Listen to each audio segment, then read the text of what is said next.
Have you ever had anything bring you to the point that you wasn't sure if you could get out of this? Somehow it's not the one thing, but it's everything.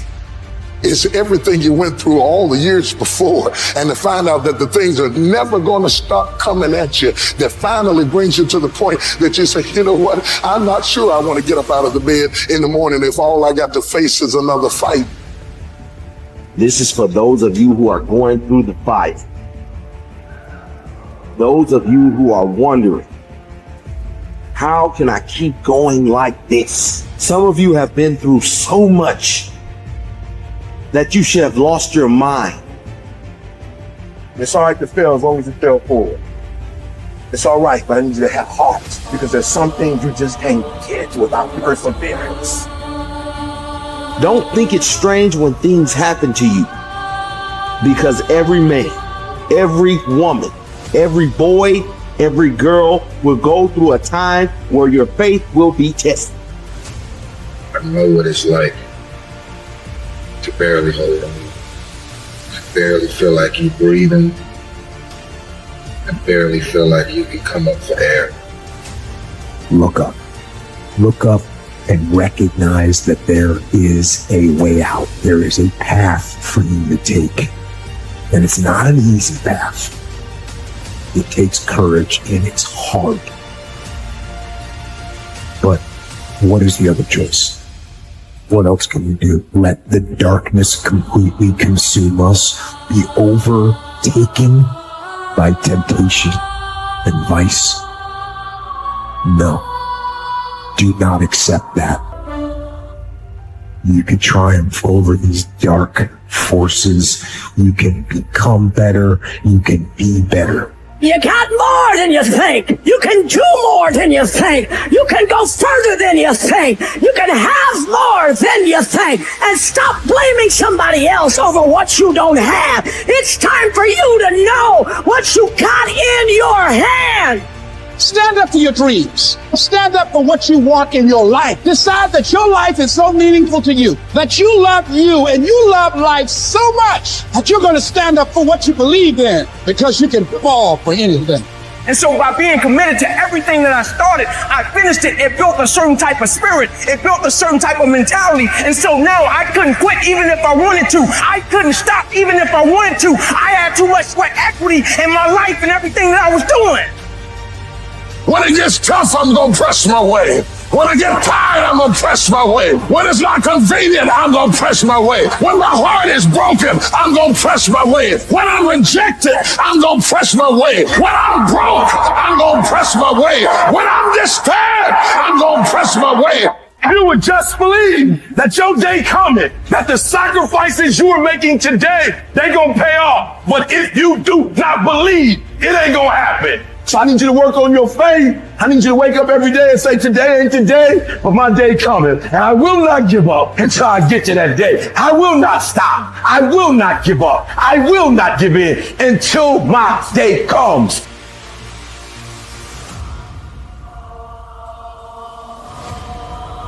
This is another concept which has made its rounds in the world, that something else should motivate you to do what you're doing. If what you are doing is significant enough, you don't need any other thing to motivate you. If what you are doing is truly significant to life, why do you need another motivation to make that happen? If you really understand and experience that what you are doing is truly important for every life around you, you don't need a motivation. Life just goes on. See, does your heartbeat need a motivation to keep it going? I'm asking you, all the life processes is not asking for any motivation, isn't it? Monsoon is coming. Any motivation? No, it's coming year after year, because the natural process is going on. Simply like that. In you and me, life is on. What I'm telling you is, if you are doing something which is aligned with the fundamental life process of who you are, this can find a million expressions. It need not be just spiritual teaching. It can find a million expressions that what you are doing is aligned with your fundamental life process. Then you will not need anything to motivate you. Simply, as a part of life, it will just happen. How much you do simply depends on how much time you invested on upgrading yourself. The problem with the world right now is people are always trying to upgrade their activity. If you upgrade your activity without upgrading yourself, you are bound to break up somewhere. It's like you went on a Formula One track because you want to be on a fast track, and you went with your Maruti 800. Suppose you hit the right kind of speed. All the four wheels will go in four different directions. It won't hold up. If you want to be in that kind of speed and that kind of track, you must prepare the machine. Upgradation of this one is important. If you upgrade yourself, activity will simply happen. Many people around me, many times think I'm superhuman because of the activity that I perform. This is not about being superhuman. If you explore the possibilities of being human, if you explore the possibilities of the immensity of being human, you will realize you don't have to be a superhuman. Being human itself is super, so you will not need any external drive or some other inspiration. The very process of life will do it. It turns out 95% of who we are by our midlife is a set of memorized behaviors, unconscious habits, hardwired thoughts and attitudes, conditioned emotions that are so familiar to us that it doesn't even feel like fear, or it doesn't feel like sadness. It's just who we are. So it usually takes crisis or trauma or disease or diagnosis or your lowest point in your life where you're knocked to your knees. And for that moment, you actually have a view of yourself outside of yourself. You can see yourself from a different state. The facade, the whole illusion is over. And that's when a person really begins to think about what they've been thinking about. They begin to notice how they speak or how they act. And I think they begin to pay attention to those feelings on a more regular and conscious basis. And the word meditation, I looked this up because when I started my journey, I'm very scientifically minded. The word meditation, the symbol means to become familiar with. So then the first step to change, if you wanted to create a new life, you have to change. It's change your personal reality, you have to change your personality. And the first step is consciousness or becoming aware. So the moment you become conscious of your unconscious thoughts, the moment you become aware of your automatic reflexive habits and your emotional reactions, the moment you can become so conscious of those unconscious states of mind and body that you don't go unconscious again, so familiar with those states.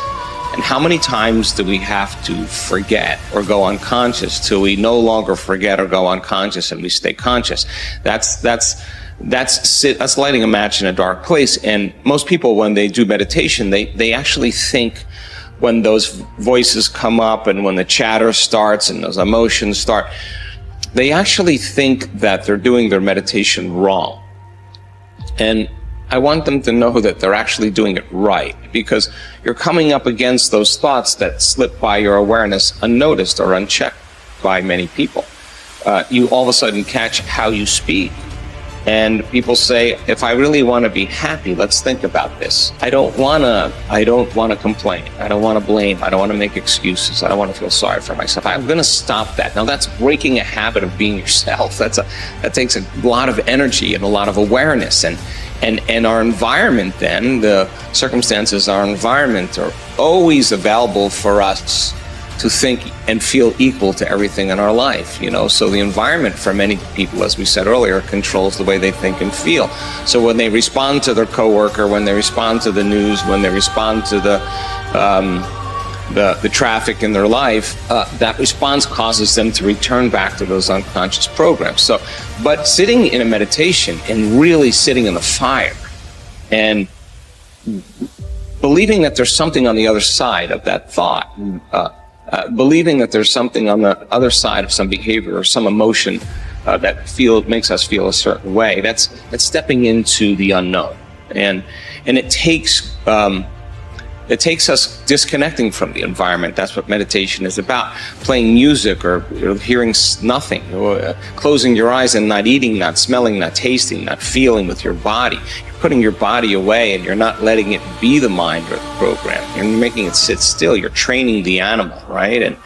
And a person starts feeling emotional and they catch themselves starting to feel those emotions. Instead of letting that emotion drive certain thoughts or actions, that person settles the body down in the meditation and brings it back into the present moment, and that's a victory.